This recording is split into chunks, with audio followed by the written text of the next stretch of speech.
Wow, we got a real milestone episode today. Big day. What a big day. Right. Oh fucking hell. I actually don't know where I got up to here.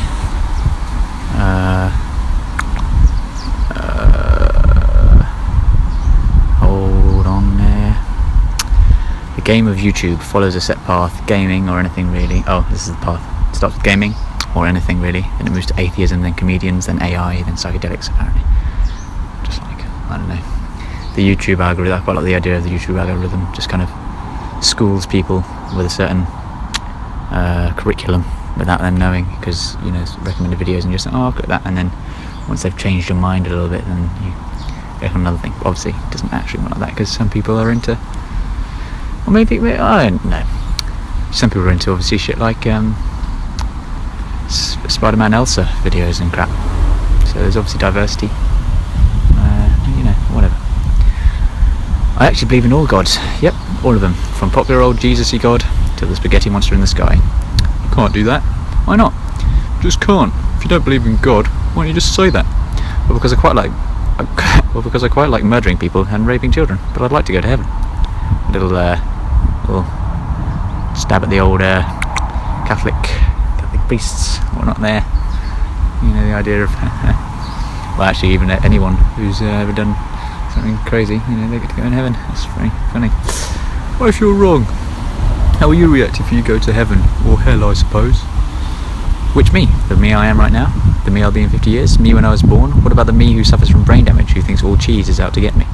That's just a little jab at the idea that your soul goes to heaven, but you're a different person all the time. So, you know, what if you get brain damage? Is that still you? You're completely unrecognisable to your family. Anyway, again, my only quarrel with Sam's definition of morality, agreement that the worst possible misery for everyone is bad, is that you can have paradoxes. Maybe it's paradoxes, where what if the only thing that makes one person happy is if every other being is suffering as much as possible? So its very definition is basically the opposite of that morality.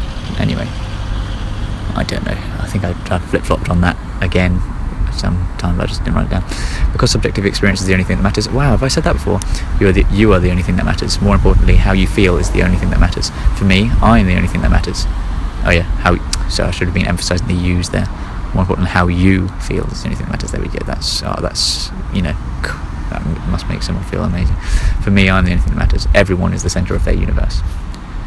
Everyone is the centre. That is Russell Brand. Are you here? Wow.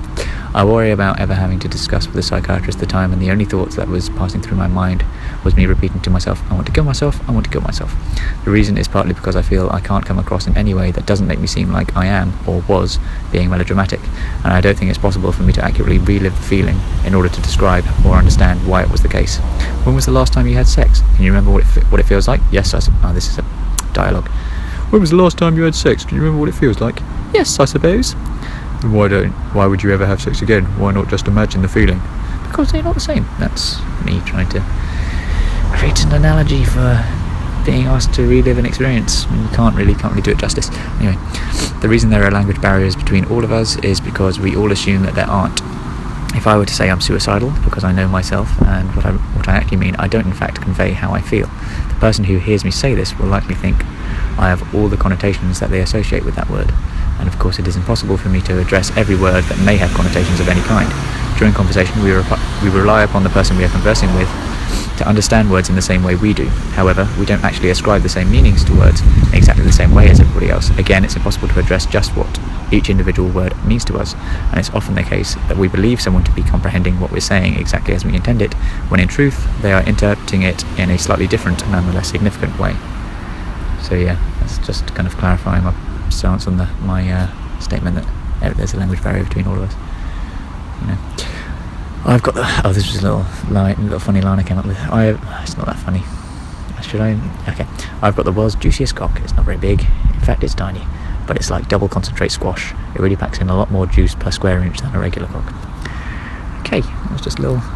Basically, I like the idea of, you hear people say juicy when talking about penises, and then I got to the point where I was thinking about double concentrate squash, and I thought there was a nice little joke made from that. Right, so the reason this is such a milestone thing is because I've just been to the old doctor after probably about a year and a half now of trying to reason with myself out of life being depressing. Obviously I came to the conclusion that, you know, subjective experience is everything, and we're also slaves to our neurochemistry, so you can either do nothing about it or do something about it. And I pretty much went in there, told the wonderful lady how I felt, and she basically instantly put me on citalopram. So I'm going to go home, look up just exactly how the mode of action of citalopram, see if I hate it. I don't like the idea of how it's working.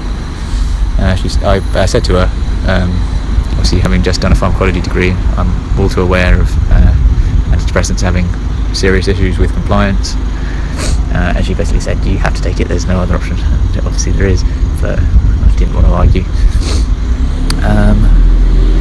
So I guess what I'm going to do is, I know how I feel now. This is basically why I'm checking in. My last chance to check in when it's pure Ollie. I'm about to be Ollie 2.0, and I'll see how it feels. Obviously,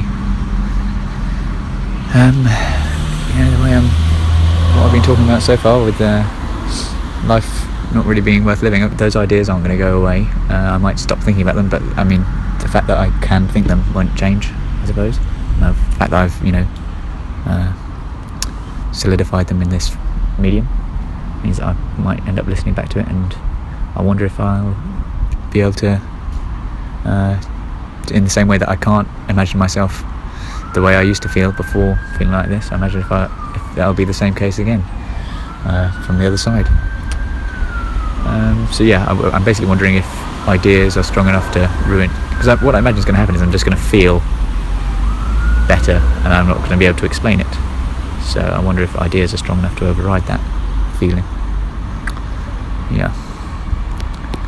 Well, goodbye now. And as he stepped through the corridor of uncertainty, just a cricket reference. Anyway, rickety cricket reference. Right, bye now. Hi, I'd just quickly like to say, this better be bloody brilliant, this whole life thing. See what everyone seems to think life's worth living for. So I better feel bloody good. Right, bye now.